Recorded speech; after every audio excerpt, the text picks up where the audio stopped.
মহাপ্রভু সম্পর্কে পদকর্তা কি বলছেন?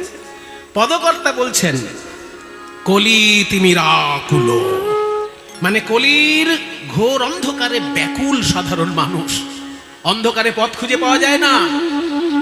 দেখবেন অন্ধকারের মধ্যে যখন আপনি হঠাৎ যদি অন্ধকারে বর্ষাকালে যেখানে জল আছে, কাদা আছে, আপনি দেখছেন যে ওটাকে পরিষ্কার রাস্তা মনে করছেন, এমন জায়গায় পা দিলেন ফচান করে জলের মধ্যে পা। কাজে অন্ধকারের মধ্যে পথ বোঝা যায় না, পথটাকে জল মনে হয়, জলটাকে পথ মনে হয়। তো অন্ধকারের মধ্যে যেমন মানুষ পথ হারায়, তেমনি কলির ঘোর অন্ধকারে সাধারণ মানুষ যখন বিভ্রান্ত, উদ্ধার হবার পথ খুঁজে পাচ্ছে না, সেই সময় আমার গৌরাঙ্গ বদন চাঁদ নবদ্বীপের সৌভাগ্যাকাশে উদয় হল, তাই না? কলি তিমিরাকুল অখিল লোক দেখি বদন চাঁদ পরকাশ। তারপরে ভয়ানক হাস সুধা কর বরি ক্ষয়ে ও বদন হাস, সুধা কর বরি ক্ষয়ে হলো জপ জনতাপ বিনাশ গো, সুধা কর বরি ক্ষয়ে জগ জনতাপ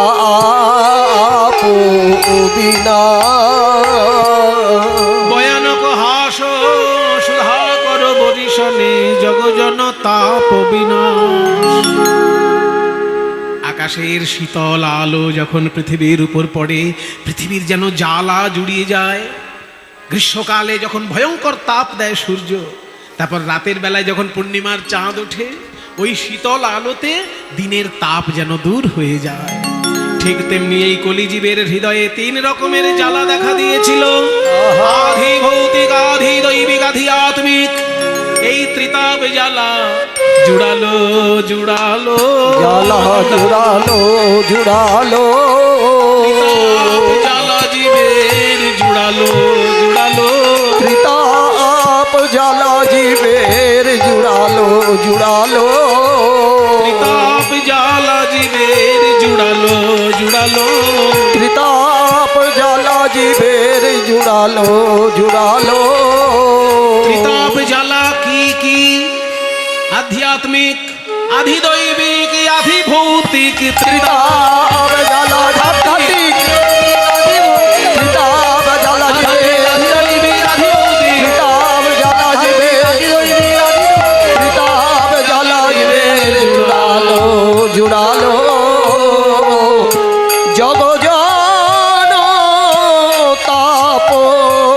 বিনাশ। সুধা কর বরিশনে জগ জনতাপ বিনাশ।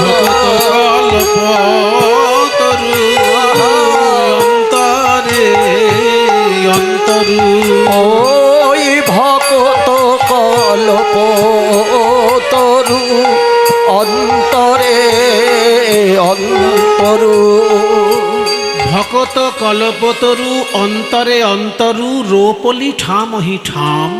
যা কর ছায়ে সুরাসুর নারী নর, পুরল নিজ নিজ কাম।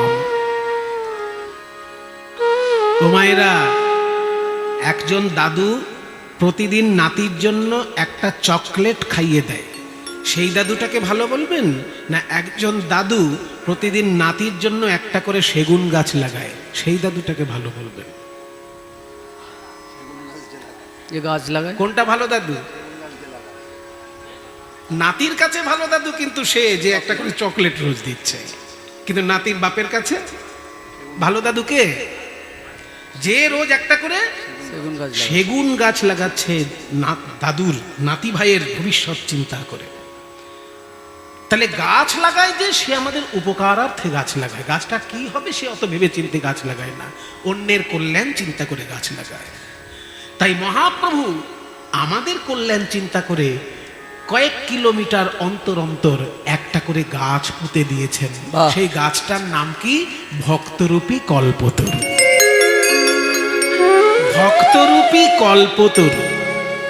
ভক্ত কল্পতরু, যেমন হুগলি জেলায় বাস করতেন অভিরাম ঠাকুর, তিনি পূর্বজন্মে শ্রীরাম ছিলেন।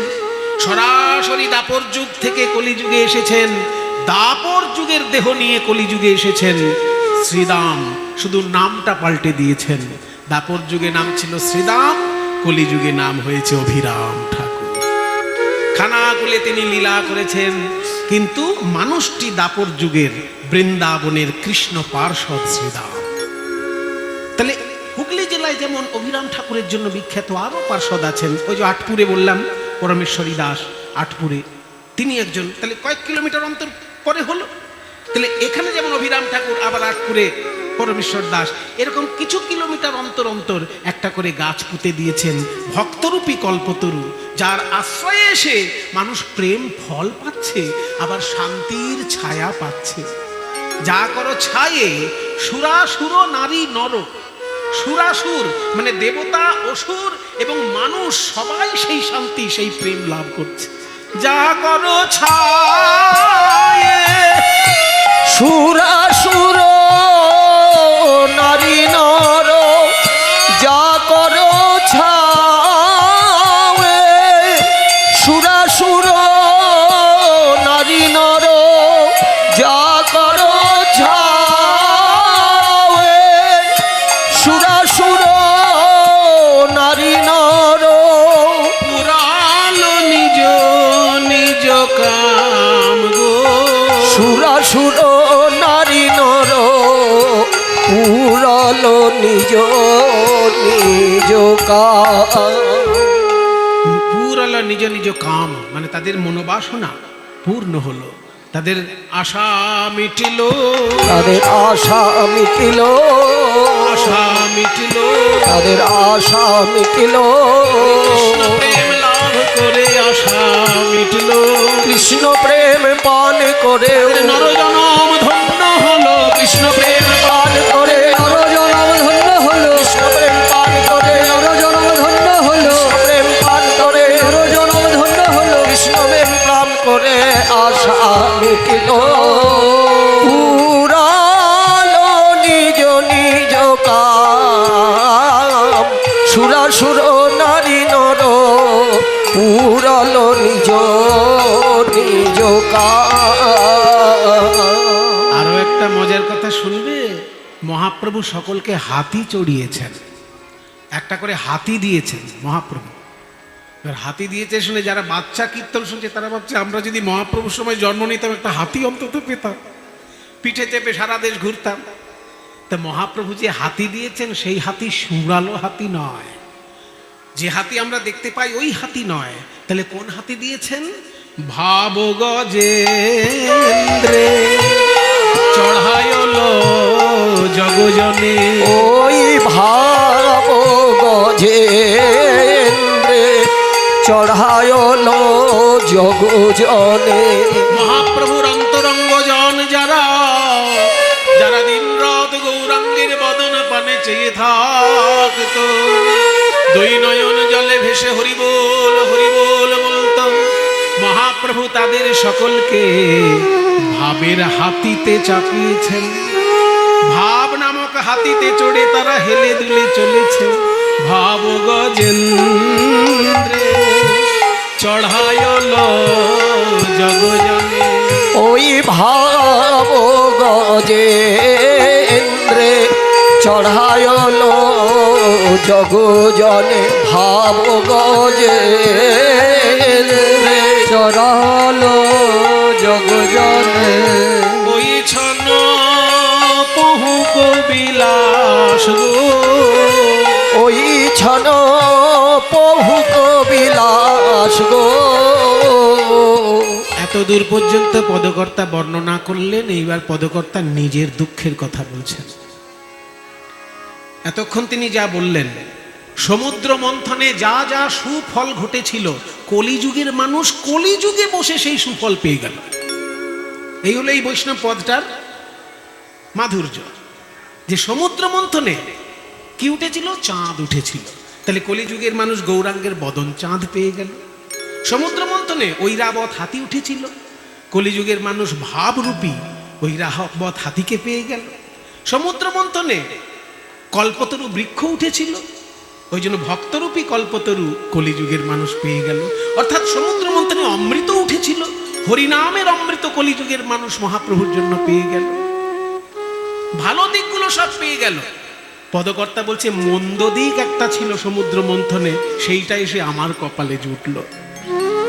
মন্দ দিক কি না, সমুদ্র মন্থনে কালকূট বিষ উঠেছিল, আর সেটা শিব ঠাকুরের যেমন কণ্ঠে এসে স্থান পেয়েছিল, তেমনি এই কলির সমুদ্র মন্থনে সংসার রূপে কালকূট বিষ পান করে আমি যে জ্বলে মরলাম ভাই। পদকর্তা গোবিন্দ দাস বলছেন সংসার কাল কূট বিষে দগ্ধ ও সংসার কালো কুট বিষে দগ্ধ হলো। জ্বলে মরলাম গো, আমি জ্বলে মোলাম গো। সংসার কাল কূট বিষ পানে জ্বলে মরলাম গো। সংসার কাল কুট বিষ পানে কে আছো আমার বন্ধু, আমায় হরিনামামৃত এনে দাও। কাল কুট বিষ পানে নামামৃত এনে দাও। কাল কুট বিষ পানে নামামৃত এনে দাও। কাল কুট বিষ পানে নামামৃত এনে দাও। কাল কুট বিষ পানে নামামৃত এনে দাও। কাল কিট বিষ পানে জ্বলে মোলাম গো। সংসার কালো কুট বিষে দগ্ধ হলো। বলিয়ে কলি গোবিন্দ দাস গো, এ কলি গোবিন্দ দাস। আহারে এ কলি গোবিন্দ দাস গো, এ কলি গোবিন্দ দাস।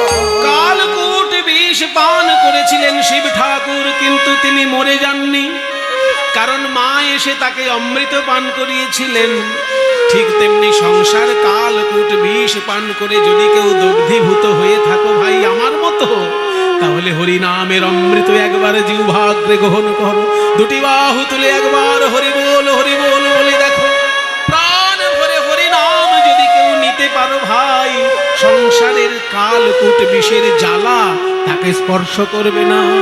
এ কলি গোবিন্দ দাস রে, কলি গোবিন্দ দাস রে, কলি গোবিন্দ দাস রে, কলি গোবিন্দ দাস রে, গোবিন্দ দাস রে, কলি গোবিন্দ দাস রে, কলি গোবিন্দ দাস রে, কলি গোবিন্দ দাস রে, কলি গোবিন্দ দাস রে। ও এ কলি গোবিন্দ দাস রে, গোবিন্দ দাস রে, কলি গোবিন্দ দাস রে। ও এ কলি গোবিন্দ দাস রে,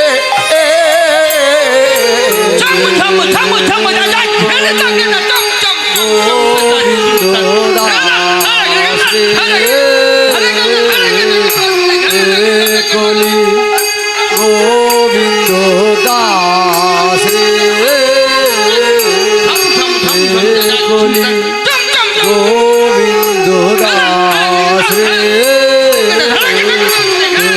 কলি গোবিন্দ দাস রে ও এ কলি গোবিন্দ দাস রে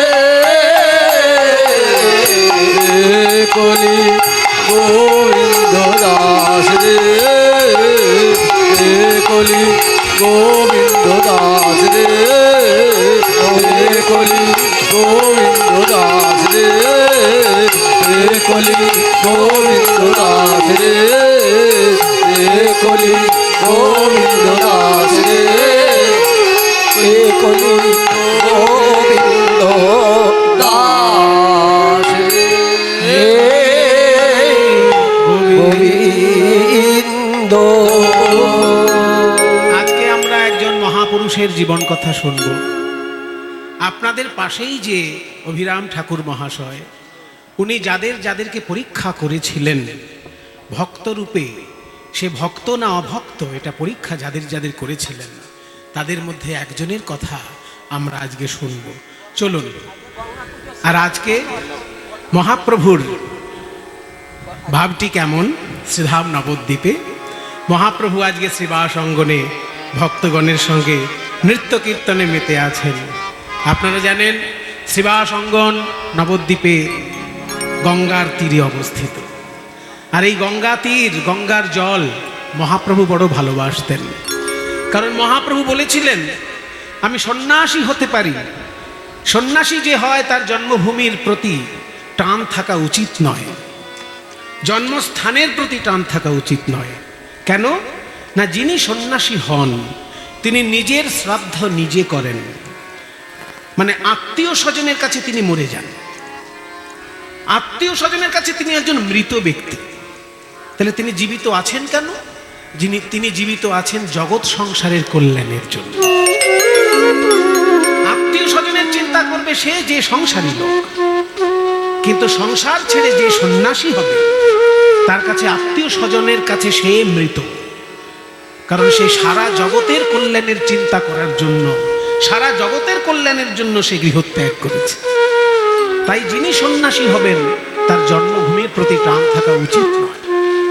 কিন্তু মহাপ্রভু বলতেন যে আমি উড়িষ্যায় জগন্নাথের চরণে পড়ে আছি, কিন্তু আমি বাংলায় একবার প্রণাম করতে যাব। কেন জানো? বাংলায় আমার দুজন প্রণম্য রয়েছেন, তাদেরকে প্রণাম করতে আমায় বাংলায় যেতেই হবে। গৌড় দেশে আছে মোর দুই সমাশ্রয়, জননী জাহ্নবী এই দুই দয়াময়। জননী জাহ্নবী আর এই দুই দয়াময়। গৌড় দেশে আছে মোর দুই সমাশ্রয়, মানে আমাকে আশ্রয় দেবার মতন দুজন বাংলায় আছেন। একজন হচ্ছেন আমার জন্মদায়িনী মা শচী দেবী, আর একজন হচ্ছে পতিত পাবনী মা সুরধনী গঙ্গা। এই গঙ্গা পুজোর দিন নবদ্বীপে একজন ভক্ত গঙ্গা পুজো করতেন। তিনি কে জানেন? মহাপ্রভুর যারা 12 জন বন্ধু, ওই যে একটু আগে বললাম, সেই 12 জন বন্ধুর মধ্যে একজন যেমন শ্রীদাম এই অভিরাম ঠাকুর, তেমনি আর একজন বন্ধু নবদ্বীপে, তার নাম হচ্ছে শ্রীধর পণ্ডিত। এই শ্রীধর পণ্ডিতের কাছে মহাপ্রভু ভাঙা টিনের গ্লাসে জল খেয়েছিলেন। ভাঙা লোহার গ্লাস, মানে জং ধরা লোহার গ্লাসে জল খেয়েছিলেন। লোকে সোনার গ্লাসে জল দিয়েছে, রূপোর গ্লাসে জল দিয়েছে, সেগুলো সরিয়ে দিয়ে মহাপ্রভু শ্রীধরের ভাঙা লোহার গ্লাসে জল খেলেন। এবার যারা রূপোর গ্লাস, সোনার গ্লাসে মহাপ্রভুকে জল দিয়েছে, তারা বলছে, প্রভু আমাদের টাকা পয়সা আছে বলে আমরা কি অন্যায় করে ফেলেছি? আমার সোনার গ্লাসে তুমি জল খেলে না, ওই লোকটা রূপোর গ্লাস দিল, তুমি জল খেলে না, এই লোহার গ্লাসটা তোমার তাও জং ধরা। তখন মহাপ্রভু বলছে, না তোমরা অন্যায় করোনি, কিন্তু ইনি যতটা পুণ্য করেছেন সেটা তোমরা করতে পারোনি। অর্থ উপার্জন করেছো ভালো কথা, মা লক্ষ্মীর কৃপা হয়েছে তোমাদের উপর। যারা বৈষ্ণব তারা তো বিষ্ণুকে প্রণাম করবেই, আর বিষ্ণুকে প্রণাম করলে লক্ষ্মীকে অখুশি করা চলে না। কাজে লক্ষ্মীকে অখুশি করে কেউ বৈষ্ণব হতে পারে না। লক্ষ্মীকে অসম্মান করে কেউ কোনোদিন বিষ্ণুর ভক্ত হবে, এটা ভাবতে যেও না বাবা। আমার গিন্নিকে যদি কেউ অসম্মান করে, আমি তাকে বাড়িতে ঢুকতে দেবো? হ্যাঁ, আমার গিন্নিকে যদি কেউ অসম্মান করে, অগ্নিসাক্ষী করে বিয়ে করেছি ধর্মাচরণ করব বলে একসঙ্গে। ধর্মাচরণ করার জন্য লোকে বিবাহ করে, ফুর্তি করার জন্য নয়। ধর্মাচরণ করার জন্য আমরা বিয়ে করি, ওই জন্য স্ত্রীকে বলা হয় সহধর্মিণী। তাহলে সে যখন আমার ধর্মের সঙ্গিনী, তাকে অসম্মান করবে একজন, আর আমি তাকে বাড়িতে মিষ্টি খেতে থাকবো? তেমনি কোনো বৈষ্ণব যদি লক্ষ্মীকে অসম্মান করেন, সেই বৈষ্ণবের মুখ দর্শন করবেন না নারায়ণ, সে বৈষ্ণব হতেই পারবে না, এটা মনে রাখবেন। তবে হ্যাঁ, সৎ পথে যেন লক্ষ্মী উপার্জন হয়। শাস্ত্র সব সময় বলেছে অর্থ উপার্জন অবশ্যই করবে, কিন্তু ধর্মার্জিত অর্থ ছাড়া কৃষ্ণ সেবা হবে না। ধর্মার্জিত অর্থ মানেই সৎ পথে উপার্জন। সৎ পথে তুমি কোটি কোটি টাকা আয় করো না, ইনকাম ট্যাক্স দাও, ভালো করে তুমি কোটি কোটি টাকা আয় করো, সৎ পথে উপার্জন করো। তুমি 1000 কোটির মালিক হও না। একজন চালের ব্যবসায়ী ব্যবসা আমাকে ডেকেছিলেন কীর্তনের জন্য। সেই চালের ব্যবসায়ী সাজানো ব্যবসা দেখে আমি অবাক। তিনি মোবাইলে বসে বসে দেখছেন যে কোথায় কোথায় কোন কারখানায় কিরকম জিনিসপত্র আসছে যাচ্ছে, সব মোবাইলে বসে। অনেকগুলো কোম্পানির মালিক তিনি বলেছিলেন, আমার তার কথাটা খুব ভালো লেগেছিল, যে আমি 1 পয়সা ট্যাক্স নষ্ট করি না, কারণ আমি সরাসরি গরিব মানুষের উপকার করতে পারছি না। ভারত সরকার গরিব মানুষের উপকার করছে। এই যে নানান ভাতা দিচ্ছে ভারত সরকার, কি করে দিচ্ছে? আমাদের থেকে ট্যাক্স নিয়েই তো দিচ্ছে। সেই জন্য আমি 1 পয়সা ট্যাক্স কম দিই না। আমার যা জিনিস আসে সব পরিষ্কার, যা বিক্রি হয় সব পরিষ্কার। এই হচ্ছে ধর্মার্জিত ধন। কাজেই ধর্মার্জিত ধন যদি হয়, সেই ধনের দ্বারা কৃষ্ণ সেবা হয়। তোমরা ধর্মার্জিত ধন উপার্জন করেছো, ঠিক কথা। তা বলে তোমার সোনার গ্লাস, লোহার রূপোর গ্লাসে আমি জল খেলাম না, শ্রীধরের লোহার গ্লাসে জল খেলাম। কেন জানো? এই শ্রীধর কি করে? এর কাজটা হচ্ছে থোড় মোচা কলা বিক্রি করা। এত বড় পণ্ডিত মানুষ হয়ে থোড় মোচা কলা বিক্রি করে। তাতে যা পয়সা লাভ হয়, যদি 100 টাকা লাভ হয়, 50 টাকা সংসারে খরচা করে, আর 50 টাকা জমিয়ে রাখে। 50% তিনি জমিয়ে রাখেন। এগুলো এক একজন ভক্তের কাছে এক এক রকম। যদিও ভাগবত বলেছে যে 20% করে 5 জায়গায় দিতে হয়। ধর্মায় যশস্যের্থায় কামায় স্বজনায় চ পঞ্চধা বিভজন বিত্তং ইহামুত্ত চ মোদতে। এই শ্লোকটা ভাগবতের শ্লোক। শুক্রাচার্য বলেছিলেন বলিকে যে পয়সা যদি আয় করো, 5টি জায়গায় কিন্তু খরচা করো। 20% ধর্মের উদ্দেশ্যে খরচা করবে, 20% অ্যাডভার্টাইজমেন্টে খরচা করবে, তোমার যাতে নাম যশ ছড়িয়ে পড়ে। অ্যাডভার্টাইজ এগুলো বিজনেসম্যানদের জন্য। সাধারণ লোকেরা অ্যাডভার্টাইজ কি দরকার? কিন্তু বিজনেসম্যানের অ্যাডভার্টাইজ না হলে কোম্পানি ভালো চলবে। এই যে 20%, তাহলে 20% চাই ধর্মের জন্য, 20% অ্যাডভার্টাইজমেন্ট। হ্যাঁ, ধর্মায় যশস্যে অর্থায়, আর 20% হচ্ছে ইনভেস্টমেন্ট। অর্থায় মানে যেখানে অর্থ দিলে অর্থ ডবল হয়ে ফিরে আসে। মনে করুন 10 লাখ টাকা দিয়ে একটা জমি কিনলেন, 5 বছরের মধ্যে 20 লাখ টাকা হয়ে গেল, তাহলে 5 বছর ডবল হয়ে গেল। অর্থ দিয়ে আপনি অর্থ ডবল পেলেন, এটাকে বলে ইনভেস্টমেন্ট। এর জন্য 20% দিতে হবে, ভাগবত বলছে। তাহলে ধর্মায় যশস্যে অর্থায় কামায়। কামায় মানে কামনা বাসনা পূর্ণ করার জন্য 20% খরচা করো। আর স্বজনায়, আত্মীয় স্বজন, পাড়ার লোক, গ্রামের লোক, দেশের লোকের কল্যাণের জন্য 20% দিয়ে দাও। এই যে 5টি জায়গায় খরচা করতে হয়, শ্রীধর পণ্ডিত একটু নিজের মতো করে করতেন। উনি 100 টাকা আয় করলে 50 টাকায় সংসার চালাতেন, আর 50 টাকা জমিয়ে রাখতেন। সারা বছর পর জমিয়ে যে টাকা হতো, সব টাকাটাই গঙ্গা পূজায়, নরনারায়ণের সেবায় ব্যয় করে। এই যে বছরে একবার গঙ্গা পূজা করে ভক্তের বদনে প্রসাদ দিয়ে দিতেন, এতে মহাপ্রভু খুব খুশি ছিলেন। তাই জন্য সোনার গ্লাসে জল খেলেন না, রূপোর গ্লাসে জল খেলেন না, ওই শ্রীধর পণ্ডিতের জং ধরা লোহার গ্লাসে মহাপ্রভু সেদিনকে জল পান করেছিলেন। গঙ্গা পূজাকে এতখানি সম্মান করতেন মহাপ্রভু। তাই মহাপ্রভু আজকে নৃত্য কীর্তন করছেন। শ্রীবাসয়ঙ্গনে নাচে সতী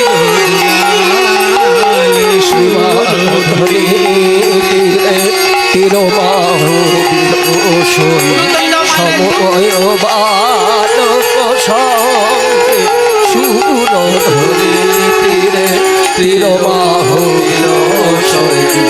সময় বালক সঙ্গে নাচে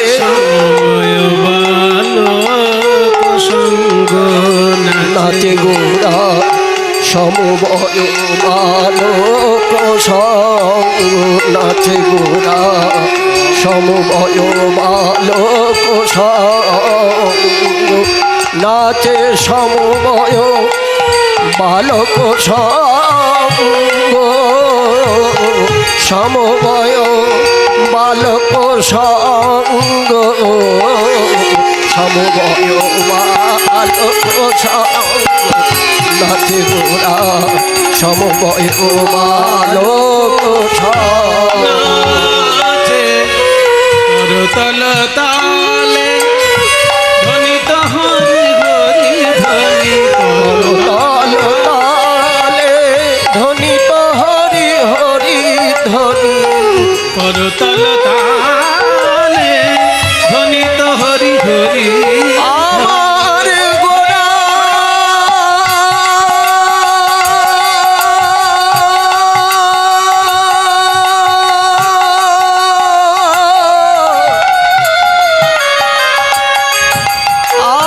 আমার গোরা নাচে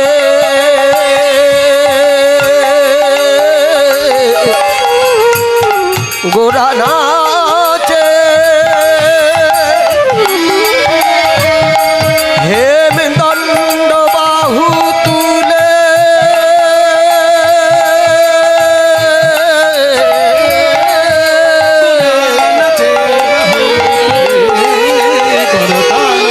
তালে ধ্বনিত হরি হরি ধ্বনি নাচত নট ভঙ্গে গোরায় আমার নাচত নট ভঙ্গে গোরায় আমার নাচত নট বড় ভঙ্গে গোরায় আমার তুই আমার গোরাই নাচে ওই তো আমার গোরাই নাচে ওই তো আমার গোরাই নাচে ওই তো আমার গোরাই নাচে ও দাদা এসো এসো ওই দেখো ওই তো আমার গোরাই নাচে ওই তো আমার গোরাই নাচে আনন্দে বাহু তুলে ওই তো আমার গোরাই নাচে প্রেমানন্দে বাহু তুলে ওই তো আমার গোরাই নাচে ও দাদা ওই দেখো ওই তো আমার গৌর ভাই আমি তো তা দেখছি না ও মা তুমি কি দেখছো আমি কি দেখছি ওই তো গোরাই নাচে ওই তো গোরাই নাচে একই কথা বললে তো দাদা আমি বললাম ওই তো আমার গোরাই নাচে তুমি বলছো ওই তো গোরাই না শুধু আমারটা বাদ দিয়েছো না না ভালো করে চিন্তা কর আমি কি বলেছি ওই তো গোরাই নাচে ওই তো গোরাই নাচে ওই তো গোরাই নাচে ওই তো গোরাই নাচে ওই তো গোরাই নাচে তারে অন্তরেতে শ্যাম নাচে বাইরে আমার রাই নাচে তার অন্তরেতে শ্যাম নাচে বাইরে আমার শ্যাম নাচে অন্তরেতে রায় নাচে ওই তো গোরাই নাচে জয় সচিনন্দন পূর্ণ পূর্ণ অবতার নাচে সচিনন্দন ত্রিভুবন বন্দন পূর্ণ পূর্ণ অবতার ভব ভয় ভঞ্জন নাম নিরঞ্জন সংকীর্তন পরচার সংকীর্তন পরচার হরি হরি একবার হরি হরি বলো ভাই হরি হরি হরি বলো ভাই যুগে আর গতি হরি বল কলিযুগে আর গতি নাই, নাম সেই কৃষ্ণ কলিযুগে আর গতি নাই, সেই নাম সেই কৃষ্ণ, কলিযুগে আর গতি নাই। সেই নাম সেই কৃষ্ণ। একবার হরি হরি বলো ভাই, জয় সচিনন্দন ত্রিভুবন বন্দন পূর্ণ পূর্ণ অবতারে। শ্রীবাস, শ্রীবাস, তোমার বাড়িতে আজকে যারা এসেছেন দূর দূর থেকে, সবাই পরম বৈষ্ণব হরিনামের টানে সবাই ছুটে এসেছে। এই ভক্তগণের পদধূলি পড়ে তোমার এই বাড়ির উঠোনটা আজকে মধুময় বৃন্দাবনে পরিণত হয়েছে। তুমি ধুলায় গড়াগড়ি দিলেই জানবে ব্রজের ধুলায় গড়াগড়ি দিচ্ছ। আজকে দুজন নতুন ভক্ত আমাকে দেখার জন্য এসেছে। ওই দেখো, নরহরি সরকার আর মুকুন্দ সরকার, ওদের এক ভাই মাধব সরকার সে বাড়িতে আছে। এই নরহরি আর মুকুন্দ, এদের মধ্যে যে মুকুন্দ, তাকে তুমি বলে দাও যে নরহরি আমার সঙ্গে থেকে সারা জীবন হরি নাম গাইতে পারবে, কিন্তু মুকুন্দে শত জন্মেও আমার কৃপা হবে না। এই কথা শুনে মুকুন্দকে গিয়ে বলছে, জয় নিতাই, জয় প্রভু, আপনায় যদি আমার কথায় আঘাত পান যেন আমাকে দোষী করবেন না। উনি যেটা বলেছেন আমি সেটাই বলে দিচ্ছি। যার নাম মুকুন্দ, সে শত জন্মেও গৌর হরির কৃপা পাবে না। এই কথা শুনে মুকুন্দ তখন দুটি বাহু তুলে নৃত্য করতে লাগলেন, জয় গৌর হরি, জয় গৌর হরি। গৌর হে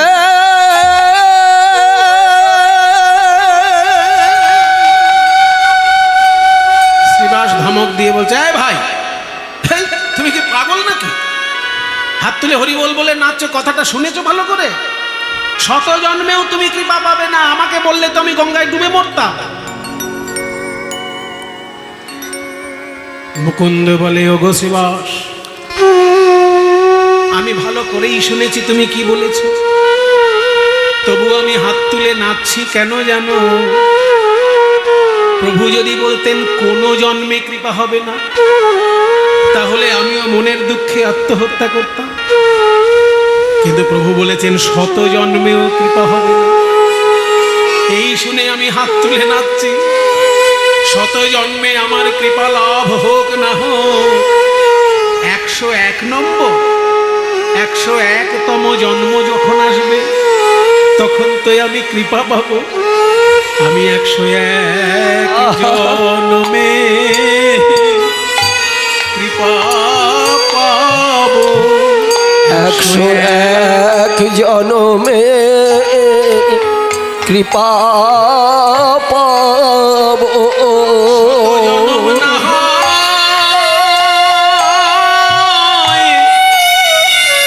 কেঁদেই যাবে, 101 জনমে কৃপা পাবো। শত জনম না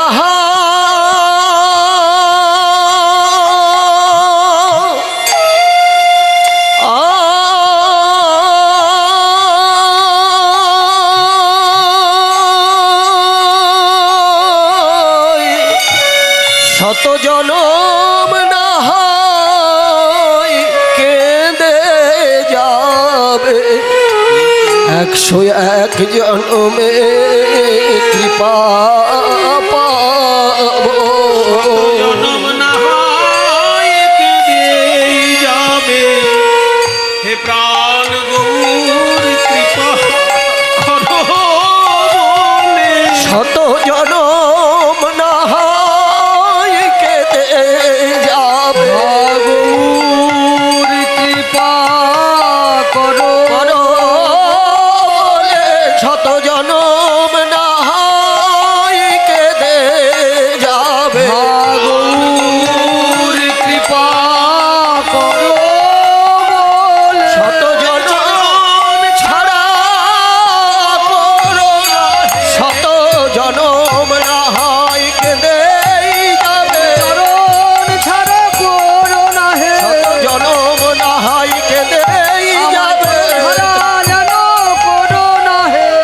101 জন্মে কৃপা পাবো। এই কথা শুনে মুকুন্দ সরকারকে মহাপ্রভু একদম গিয়ে জড়িয়ে ধরেছে। মুকুন্দ, তোমার ভিতরে যে এতখানি ভক্তি সবাই তো জানে না। এই কথাটা শোনানোর জন্য আমি তোমাকে বলেছিলাম কৃপা হবে না। তোমাদের মতো অনুরাগী ভক্ত কৃপা পাবে না তো কে পাবে? তবে একটা কথা, তোমার ভাই সংসার ত্যাগ করে হরিনাম করবে, কিন্তু তোমার উপর আমার আদেশ, তুমি যেন বিবাহ করবে। কারণ তোমার ঘর আলো করে একজন পরম ভক্ত আসবেন, তিনি এমন গোবিন্দ সেবা করবেন যে ইতিহাসে তার নাম স্বর্ণাক্ষরে লেখা থাকবে। তাই তোমার উপর আমার আদেশ। প্রভু, আমাকে তুমি সংসারের পাকে ফেলে দিচ্ছ। প্রভু, আমার ভাইকে তুমি ভালোবাসো, তাকে সঙ্গে রাখবে, আর আমাকে সংসারের পাকে ডুবিয়ে দেবে। সংসারকে পাক বললে? সংসারকে যদি পাক বলো, তাহলে তো ওই পাকের মধ্যে আমিও জন্ম নিয়েছি। আমি তো আকাশ থেকে উড়ে আসিনি, সংসার থেকেই তো এসেছি। সংসারকে পাক বলো না মুকুন্দ। যারা সংসার ত্যাগ করে হরিনাম করে তারা তো কৃপা পাবেই, কিন্তু সংসারের থেকে হরিনাম করাটা কঠিন। একটা ছোট্ট গল্প বলি শোনো। একদিনকে নারদ মুনি নারায়ণকে বলছে, ঠাকুর, সংসারী লোক এত কৃপা পায়, আর আমি সারাদিন তোমার নাম করছি, কই আমাকে তো কৃপা করলে না। বলছে, নারদ, সংসারী লোক নাম করলে আমার কষ্ট হয়, তাই আমি কাঁদছি। আর তুমি তো সারাদিন নাম ছাড়া অন্য কিছু করো না। ঠিক আছে, এনো এক বাটি তেল নিয়ে একটু ঘুরে এসো দেখি। এই বলে তেলের বাটি কানায় কানায় ভর্তি করে নারদকে দিয়ে দিয়েছে। বুঝলেন মায়েরা, ওই তেলের বাটি নিয়ে নারদ ভাবছে সর্বনাশ, এই তেল যেন পড়ে না যায়, পড়ে গেলেই ঠাকুর আর আমার জন্য কাঁদবে না। এবার বিনা টিনা নামিয়ে রেখে ওই তেলের দিকে তাকিয়ে সন্তর্পণে পা ফেলছে। আস্তে আস্তে আস্তে আস্তে পা ফেলছে। এবার যখন সারাদিন ধরে ঘুরে এসেছে, ঠাকুর তেল পড়েনি তো? না ঠাকুর, তেল একদম পড়েনি। এই তেল নিয়ে তুমি কবার আমার নাম করেছো? হ্যাঁ, নাম? ওই তেলের দিকে খেয়াল করতে গিয়ে নাম আমার মাথায় উঠে গেছে। দেখলে নারদ, তুমি তেলের দিকে খেয়াল করতে গিয়ে নাম করতে পারলে না। আর সংসারী লোকেরা তেলের খেয়াল করতে হয়, চাল ডাল, বাবা মা ছেলে মেয়ে, কত কি তাদের দায়িত্ব। এই জন্য সংসারে থেকে যারা হরিনাম করে তাদের কঠিন কাজ। ফিরে যাও, ফিরে যাও শ্রীখণ্ডে, ফিরে যাও, ফিরে যাও, ফিরে যাও শ্রীখণ্ডে, ফিরে যাও।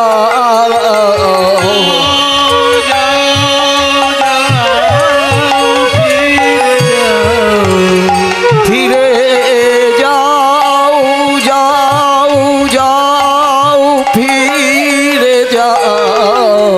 ঘরে ঘরে গিয়া জীবের চরণে ধরিয়া, দারে দারে গিয়া জীবের চরণে ধরিয়া, হরিনাম হরিনাম হরিনাম দিলা। ফিরে যাও, ফিরে যাও শ্রীখণ্ডে, ফিরে যাও, ফিরে যাও, ফিরে যাও শ্রীখণ্ডে, ফিরে যাও। মহাপ্রভুর আজ্ঞা পাইয়া মুকুন্দ বলছে, প্রভু তোমার আদেশ যখন পেলাম আমি তাই করব। দাঁড়াও দাঁড়াও, তোমার অনেকগুলো কাজ আছে। তুমি কিন্তু পেশায় চিকিৎসক, ওই হরিভজন করতে গিয়ে আবার চিকিৎসাটা ছেড়ে দিও না। জানবে চিকিৎসা করে তুমি অজস্র মানুষের সেবা করছো, আর মানুষের মধ্যে দিয়ে ঈশ্বরই তোমার সেবা গ্রহণ করছেন এই মনে করে চিকিৎসা করবে। আর তোমার বাড়িতে যে প্রাচীন গোপীনাথের সেবা আছে, ওই গোপীনাথের সেবাও করবে। সুযোগ পেলে তখন হরিনাম করবে। মহাপ্রভুর আজ্ঞা পাইয়া মুকুন্দ চলি, মহাপ্রভুর আজ্ঞা পাইয়া মুকুন্দ চলিল খণ্ডগ্রামেতে আসি উপনীত হলো শ্রীখণ্ড গ্রামেতে আসি উপনীত হলো হরিনাম বলে বল হরিনা হবে মনস্কাম বল হরিনাম পূর্ণ হবে মনস্কাম বল হরিনা আনন্দে মেতে হরি বলো প্রেমানন্দে মেতে হরি বল হরি নামে বন্যা দিয়ে গেল প্রেমানন্দে মেতে হরি বলো হরি নামের বন্যা এলো। এমন বন্যা দেখি নাই মানুষ নাতে তলায় ডুবলো নদের পুরুষ নারী জাতির বিচার নাই এমন বন্যা দেখি নাই মানুষ শুকনাতে তলায় ডুবলো নদের পুরুষ নারী জাতের বিচার নাই দিগম্বর, তোমার বাবা যে গ্রামে থাকে তুমি সেই গ্রামেই থাকো তো নাকি? কি গ্রামের নাম? একতলা। তো তোমাদের গ্রামের পাশেই তো একটা বড় নদী আছে। কি নদী? ময়ূরাক্ষী নদী। তাহলে ওই ময়ূরাক্ষী নদীতে তো বন্যা হয়। এমন বন্যা কি কখনো দেখেছো যেখানে জল নেই কিন্তু মানুষ ডুবে যাচ্ছে? এই যে এখানে কীর্তন গান হচ্ছে, আপনারা সবাই ডুবে যাচ্ছেন কীর্তনের রসে, কিন্তু কই জল তো নেই। এই হলো মহাপ্রভুর বন্যা। এমন বন্যা দেখি না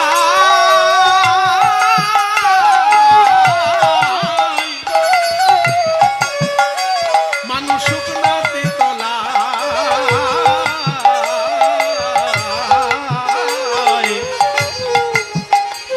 আবার ডুবলো নদের পুরুষ নারী জাতের বিচার নাই এমন বন্যা দেখি নাই মানুষ শুকনাতে তলায় ডুবলো নদের পুরুষ নারী জাতের বিচার নাই আরে হিন্দু মুসলমানের ভেদাভেদ থাকলো না, জানো?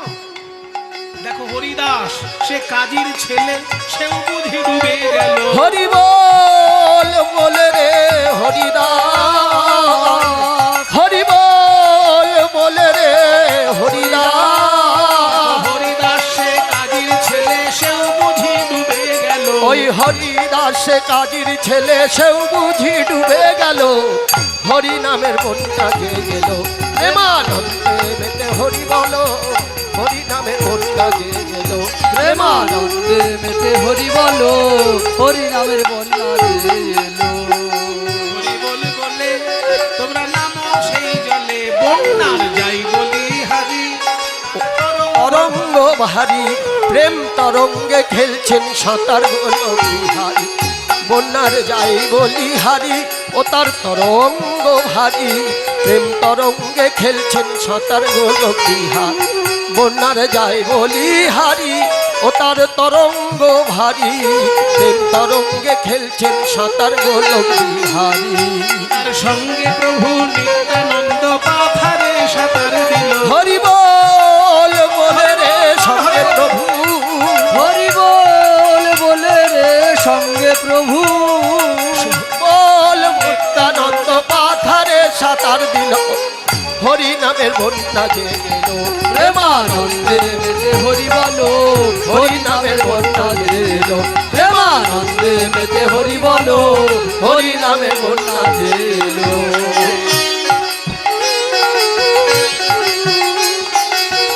এত সুন্দর একটি গান, এই গান যিনি লিখেছেন তিনি আমার বাবা। অনেকেই এই গানটি গাইছেন, কিন্তু বাবার নামটি সরিয়ে দিয়ে উল্টো পাল্টা শব্দ বসিয়ে গাইছেন, তারা মহাপাপ করছেন। ওই জন্য আজকে সকলকে বলে রাখলাম, এই গানটির রচয়িতা আমার বাবা সন্তোষ কুমার ভট্টাচার্য। এই গানের মধ্যে তার নামটা তিনি লিখে দিয়ে গেছেন। একবার হরি বল বলে তোমরা নামো সেই জলে, ডুবলো যে জন পেল রতন সন্তোষ তাই বলে। একবার হরি বল বলে তোমরা নামো সেই জলে ডুবলো যে জন পেল রতন সন্তোষ তাই বলে আর হরি বল বলে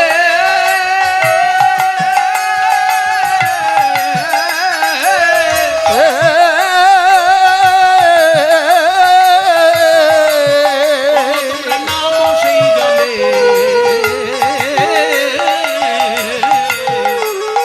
ডুবলো যে জন পেল রতন সন্তোষ তাই বলে। একবার হরি বল বলে তোমরা নামো সেই জলে, ডুবলো যে জন পেল রতন সন্তোষ তাই বলে। তবে ডুবার মতো যে ডুবেছে সেই ডুবে রতন পেল। হরি বল বলে রে ডুবার মতো, হরি বল বলে রে ডুবার মতো, এবার ডুবার মতো যে ডুবেছে সেই ডুবে রতন পেল। হরি নামের ঘন্টা গেলো প্রেমানন্দে মেতে হরি বলো, হরি নামের ঘন্টা গেলো প্রেমানন্দে মেতে হরি বলো, হরি নামে বন্যা এলো। এই দিগম্বর, এদিকে শোন, এদিকে শোন। একটা নতুন খবর শুনেছো নাকি? এই যে মুকুন্দ কবিরাজ আগেও তো চিকিৎসা করেছে, কিন্তু মহাপ্রভুর চরণ ছুঁয়ে আসার পর তার ভিতর যে কি কৃপা লাভ হয়েছে, চিকিৎসা যেন একবারে পরিপূর্ণ মাত্রায় সফল হচ্ছে, যে আসছে সেই ভালো হয়ে চলে যাচ্ছে। হ্যাঁ, আবার আমি তো শুনেছি ওনার কাছে চিকিৎসা করানোর জন্য নাকি বাংলার নবাব আসছেন এই গ্রামে। তখনকার দিনে সারা বাংলার নবাব আলাউদ্দিন হোসেন শাহ। পেটে শুল বেদনা হয়েছে, কোনো মতেই যাচ্ছে না, অনেক হেকিমের ওষুধ খেয়েছে কিন্তু যাচ্ছে না রোগ। বেয়াদব অকর্মণ্যের দল, তোমাদের নবাব যন্ত্রণায় ছটফট করছে আর তোমরা ঘুমোচ্ছ।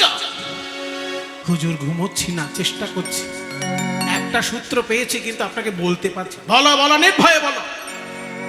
ওই মুকুন্দ কবিরাজ বলে একজন চিকিৎসক আছে, তার কাছে যে চায় যে যায় সে নাকি সুস্থ হয়েই আসে, কিন্তু তার একটাই শর্ত, সে এসে চিকিৎসা করে না, তার বাড়িতে আপনাকে যেতে হবে। হ্যাঁ, এমন চিকিৎসক যে তার বাড়িতে নবাবকে যেতে হবে। তাই যাব। তবে হুজুর আপনি কিন্তু গরিব মানুষ সেজে যাবেন, কারণ উনি আগে গরিব মানুষের চিকিৎসা করেন, তারপর ধনী লোকের চিকিৎসা করেন। ও বাবা, এ তো অদ্ভুত কবিরাজ। তাই হবে। এই আমার ছেঁড়া আলখাল্লা পরিয়ে দে, ফকির বাবা সেজে যাবে। ছেঁড়া আলখাল্লা পরে নবাব ফকির বাবা সেজে গেছে, আর মুকুন্দ কবিরাজ তখন গোপীনাথের সেবা করছে। গোপীনাথের পুজো হলেই চিকিৎসা করবে। বারান্দায় এসে কত লোক বসে আছে, গরিব মানুষ, বড় লোকেরাও এসেছে, তবে তারা পেছন দিকে আছে। আমার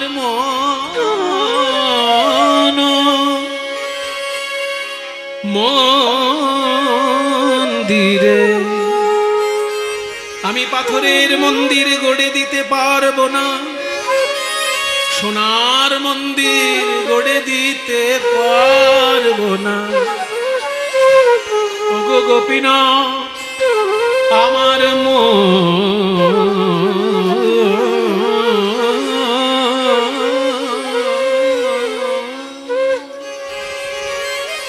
আমার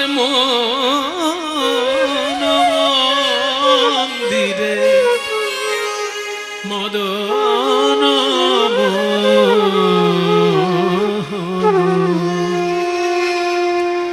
দাঁড়াবে নাকি গো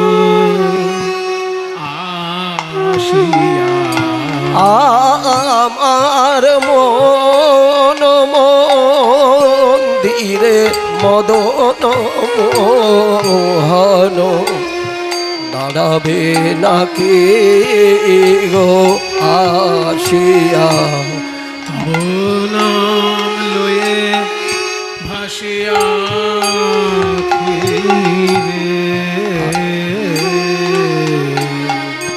আমি তব নাম লয়ে ভাসি আখিনি রে। আমি কাঁদি তব নাম লয়ে,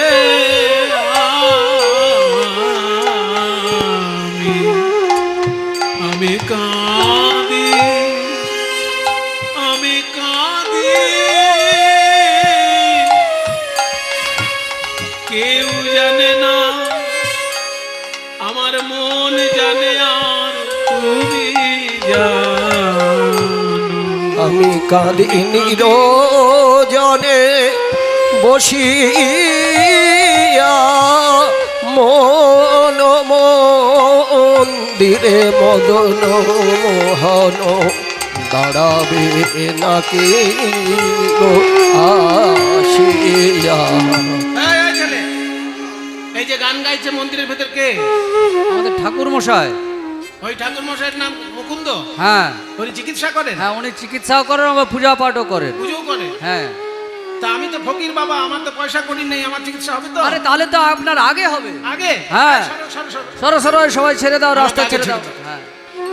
ওহে দয়াময় পতিত পাবন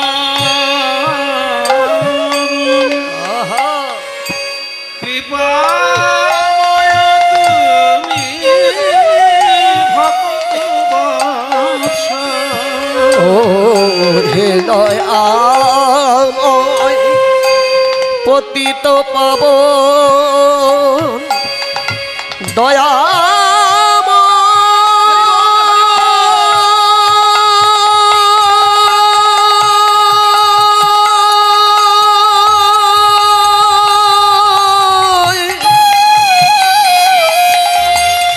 তোমার দয়ার সীমা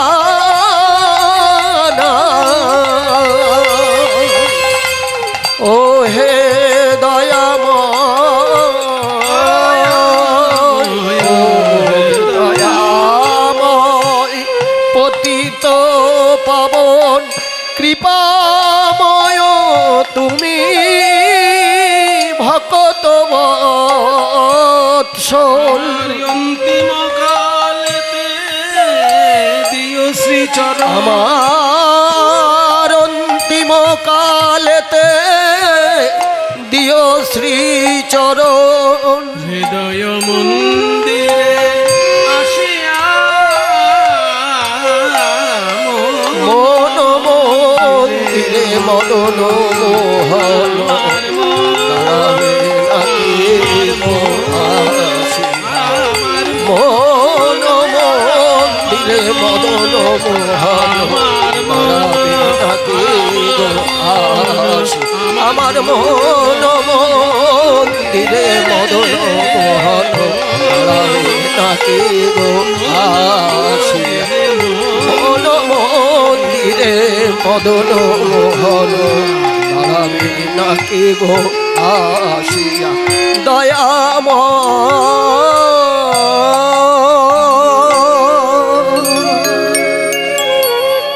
নাও ঠাকুর আমার পূজার উপকরণ। এতে গন্ধ পুষ্পে গোপীনাথায় নমঃ, এতৌ ধূপ দীপ গোপীনাথায় নমঃ, এতন্নয় বিদ্যাং গোপীনাথায় নমঃ। পূজা শেষ করে দরজা খুলেছেন, এইবার সবাই এসো ভাই, তোমাদের চিকিৎসা হবে। ফকির বেশি নবাব এসেছে সামনে। এই যে কবিরাজ ঠাকুর, আমি ফকির বাবা, আমার চিকিৎসা হবে তো? আমাকে তো পয়সা দেওয়ার ক্ষমতা নেই। হবে বাবা, তোমার চিকিৎসা আগে হবে। তুমি এক কাজ করো, জামাটা খুলে মাটিতে শুয়ে পড়ো দেখি। হ্যাঁ, বলে কি জামা খুলে মাটিতে শুয়ে পড়বো? হ্যাঁ বাবা, দেরি করো না, অনেক গরিব মানুষ দাঁড়িয়ে আছে, তাড়াতাড়ি জামাটা খুলে মাটিতে শুয়ে পড়ো। নবাব মনে মনে ভাবছে ফকিরের সাহস বলি হাজ, আমায় বলে জামা খুলে মাটিতে শুয়ে পড়ো। রোগ যদি না সারাতে পেরেছ, তোমায় জামা খুলি আমি জেলখানায় শুয়ে রাখবো। আগে দেখি তোমার ক্ষমতা। ঠিক আছে বাবা, জামা খুলেই শুচ্ছি। এই বলে জামা খুলে যখনই মাটিতে শুয়েছে, অর্ধেক ব্যথা যেন কমে গেল। কারণ ওইখানে রয়েছে নিতাই গৌরের পদধূলা, আরো কত ভক্তের পদধূলা। কি গো ফকির, কি গো কবিরাজ, তোমার তো দেখছি মাটিতেও বোধহয় ওষুধ দেওয়া আছে, এখানে যেন একটু কম কম ঠেকছে ব্যথা। বলে শোনো বাবা, অন্য লোককে ওষুধ দিতে গেলে মাটিতে পড়ে যায় তো, ওইটা হয়তো কাজ করছে। দেখে না, হ্যাঁ করো, খাইয়ে দিও ওষুধ। জয় গৌর হরি, জয় গৌর হরি। যেই না মুখে দিয়েছে ওষুধ, এতদিনের জমানো ব্যথা এক দাগ ওষুধে শেষ হয়ে গেল। এ কি গো, তোমাকে জাদু না ওষুধ? এতদিনে কষ্ট পাচ্ছিলাম, তোমার এক দাগ ওষুধে শেষ হয়ে গেল। এত বড় কবিরাজি অজপাড়া গায়ে পড়ে আছো, আমার একদম ভালো লাগছে না। কালকেই তুমি আমার সঙ্গে রাজধানীতে যাবে। কে হে তুমি? তোমার সঙ্গে আমি রাজধানীতে যাব? কে হে? শোনো, আমি ফকির টকির নই, আমি হলাম সারা বাংলার নবাব আলাউদ্দিন হোসেন শাহ। এই দেখো আমার নবাবী পাঞ্জাব। নবাব, আপনি এসেছেন এই গরিবের দুয়ারে? হ্যাঁ, আমি শুনেছি তুমি নাকি গরিব মানুষের আগে চিকিৎসা করো, সেই জন্যই এসেছি, গরিব সেজে। বাবা, কিন্তু আমি আপনার সঙ্গে যাব কি করে? আমি আমার ঠাকুরের কাছে অনুমতি নিয়ে আপনাকে জানাবো। ছুটে চললেন গৌরহরির কাছে। গৌরহরি, আমাকে এখন নিয়ে যেতে এসেছে, নবাব কি করব? স্বপ্নের মধ্যে গৌরহরি বললেন, শোনো মুকুন্দ, স্বয়ং নবাব যখন এসেছেন তোমাকে নিয়ে যেতে তার সম্মান রক্ষার জন্য, তুমি যাও রাজধানীতে, নবাবের চিকিৎসা করো, তোমার গোপীনাথ সঙ্গে নিয়ে যাও, গোপীনাথের পুজোও তুমি ওখানেই করবে, আবার কৃষ্ণের ইচ্ছা হলে তুমি নিজের গ্রামেই ফিরে আসবে। শুনুন নবাব, আমি আপনার সঙ্গে যেতে পারি রাজধানীতে। শুনে রাখুন মায়েরা, তখনকার দিনে কিন্তু বাংলার রাজধানী হচ্ছে মালদা। এখন মালদায় গেলে শুধু আম বাগান দেখতে পাবেন, রাজধানীর আর কিছু পাবেন না। প্রচুর আম বাগান মালদায়, কিন্তু সেই সময় গোটা বাংলার রাজধানী ছিল মালদা জেলা, গৌড় বলা হতো রাজধানী। তারপরে বাংলার রাজধানী হয়ে গেল মুর্শিদাবাদ। ইংরেজদের সময়ে বাংলার রাজধানী হয়ে গেল কলকাতা। এখন বাংলার দুটো রাজধানী, পশ্চিম বাংলার রাজধানী কলকাতা, পূর্ব বাংলার রাজধানী ঢাকা। এই হচ্ছে রাজধানীর গল্প। এবার রাজধানী তখন মালদায় যখন গিয়েছে, নবাবের চিকিৎসা করছে আর গোপীনাথের পুজো করে। একদিন নবাব ভাবলো দেখি কেমন পুজো করে, ও শুনেছি পুজো করতে করতে গানও গায়, একবার শুনে দেখে আসি। চূড়াটি, একটা দুর্লভ কীর্তন একটু আপনাদেরকে শোনাচ্ছি, মধ্যম দাসকোষী তালের। চূড়াটি বাঁধিয়ে উচ্চ, পদটা শুনে নিন, গানটা বুঝতে সুবিধা হবে। চূড়াটি বাঁধিয়ে উচ্চ, কে দিলে ময়ূর পুচ্ছ, ভালে সে রমণী মনোলোভা, আকাশ চাহিতে কেবা ইন্দ্রের ধনুকখানি, নবমেঘে করিয়াছে শোভা। চূড়াটি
চূড়াটি গান কখন শেষ হবে?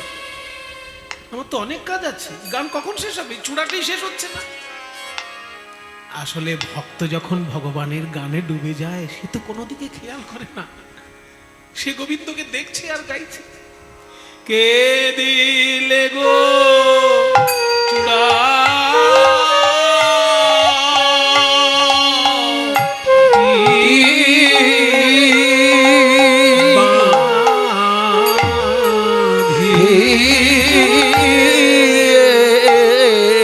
কে দিলে গো চূড়া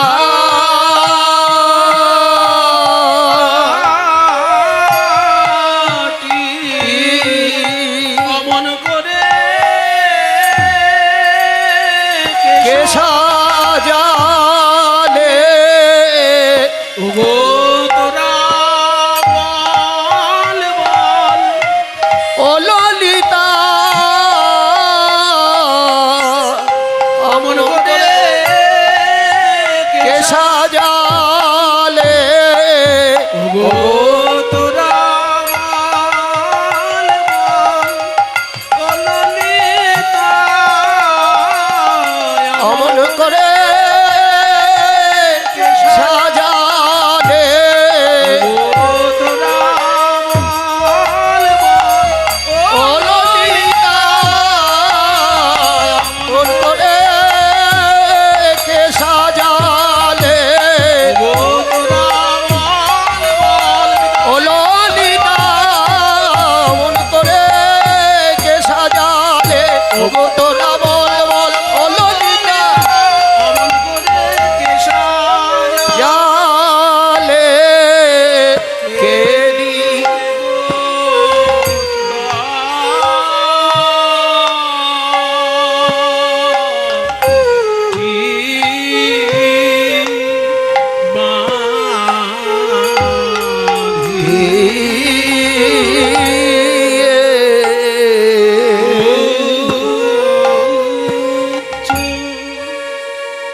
ও কবিরাজ, তোমার এই গান কতক্ষণে শেষ হবে? আমার যে অনেক কাজ আছে, আমি নবাব পেছনে এসে দাঁড়িয়ে আছি। ও কবিরাজ, যেই না জোর কণ্ঠে ডেকে উঠেছে, উনি এতক্ষণ একটা ধ্যানের মধ্যে ছিলেন কবিরাজ, হঠাৎ চমকে উঠেছে। আর চমকে উঠে যেই পেছন দিকে তাকিয়েছে, এতক্ষণ কৃষ্ণের চূড়ায় মনটা ছিল তো, সেই ময়ূরের পালকের একটা পাখা দিয়ে নবাবকে দুজন হাওয়া করছিল। তখন ওই ময়ূরের পালকের পাখা যেই দেখেছে নবাবের কাছে, অমনি ওইখানে শ্রীকৃষ্ণ বদন দর্শন করে কৃষ্ণ কৃষ্ণ বলে হে কৃষ্ণ করুণা সিন্ধু দীনবন্ধো জগৎপতে গোপেশ গোপিকা কান্ত কৃষ্ণ। রাধা কান্ত নমস্তুতে। অজ্ঞান হয়ে গেল কবিরাজ। কে রে, কে আছিস? জলে ছিটে দিয়ে জ্ঞান ফিরো। জলে ছিটে দিয়ে জ্ঞান ফিরাচ্ছে। কৃষ্ণ কৃষ্ণ। নবাব আপনি? আরে বাবা, আমি তো কখন থেকে এসে দাঁড়িয়ে আছি, তোমার সেই কি একটা গান ধরেছো, চূড়াটি চূড়াটি, শেষই হয় না। তারপরে আমি যখন তোমাকে ধমক দিলাম, তুমি আবার আমার দিকে তাকিয়ে অজ্ঞান হয়ে গেলে।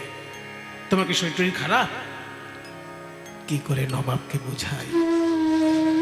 ময়ূরের পালকের পাখা দিয়ে ওনাকে বাতাস করছিল লোকে, সেই ময়ূরের পালকে আমি কৃষ্ণ বদন দর্শন করেছি। এটা বললে তো উনি ঠাট্টা করবেন।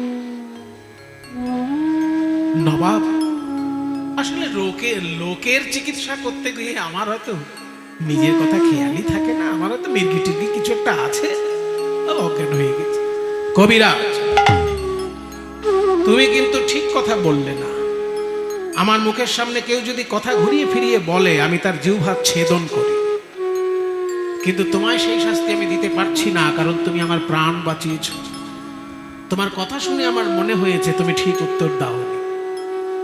আসলে তুমি হলে একজন ভক্ত মানুষ। তুমি তোমার ঠাকুরের পুজো করছিলে গানের মধ্যে দিয়ে, ওনার মাথায় ময়ূরের পালক আছে, আর আমাকে তখন হাওয়া করছিল ময়ূরের পালকের পাখা দিয়ে। এই দিকে তাকিয়ে তুমি ওই ময়ূরের পালকের পাখায় তোমার ঠাকুরের মুখ দেখতে পেয়েছো, ওই জন্য তুমি অজ্ঞান হয়ে গেছো। নবাব, আপনি আমার মনের কথা ধরলেন কি করে? তোমার মতো 5 জনের মনের কথা বুঝতে পারি বলেই তো এত বড় দেশটাকে আমি শাসন করতে পারছি। তবে তোমার প্রতি আমি অন্যায় করেছি। তোমার মতো এত বড় একজন কৃষ্ণ ভক্তকে আমি আমার কেনা চাকর মনে করেছিলাম। যাও মুকুন্দ, তুমি তোমার নিজের গ্রামে ফিরে গিয়েই কৃষ্ণ সেবা করো। আর আমি যদি কখনো অসুস্থ হয়ে পড়ি তখন একবার এসে দেখে গেলেই চলবে।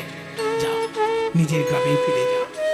মহাপ্রভু তো বলেছিলেন কৃষ্ণের ইচ্ছা হলে আবার আমি নিজের গ্রামে ফিরে আসবো। এবার নিজের গ্রামে গিয়ে কৃষ্ণ সেবা করব। কিন্তু যেই বাড়িতে এসেছে দেখে স্ত্রী অসুস্থ, কিছুতেই ব্যথা সারছে না। কি আমি সারা দেশের চিকিৎসা করছি আর স্ত্রীর রোগ ধরতে পারছি না কেন? ছুটে চললো গৌর হরি। ও হে প্রভু,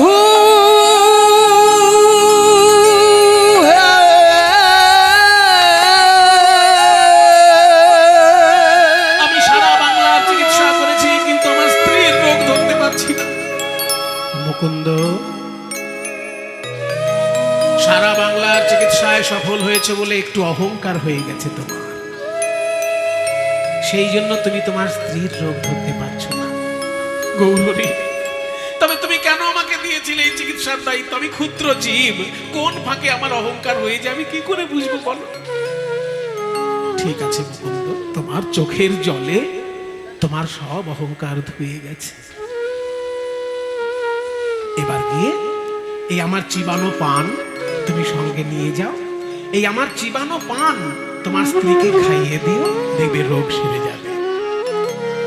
মহাপ্রভুর সেই চিবানো পান যখন স্ত্রীকে এসে খাইয়ে দিলেন, স্ত্রীর রোগ তো সেরে গেলই, আর মহাপ্রভুর কৃপায় তার স্ত্রী হলেন গর্ভবতী। আর সেই গর্ভে জন্মগ্রহণ করছেন আমার বৈষ্ণব চূড়ামণি ভক্ত রঘুনন্দন। করুণা সিন্ধু গোড়ায়া আমার করুণার সিন্ধু অবতার, গোড়ায়া আমার করুণার সিন্ধু অবতার।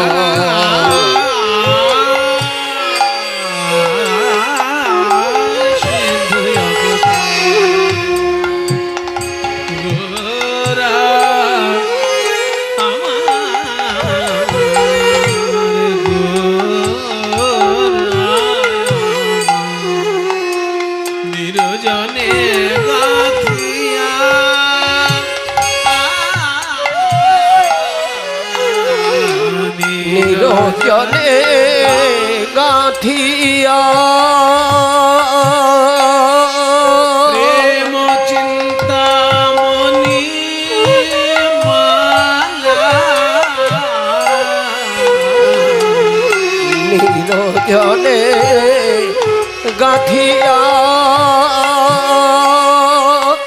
প্রেম চিন্তামণি মালা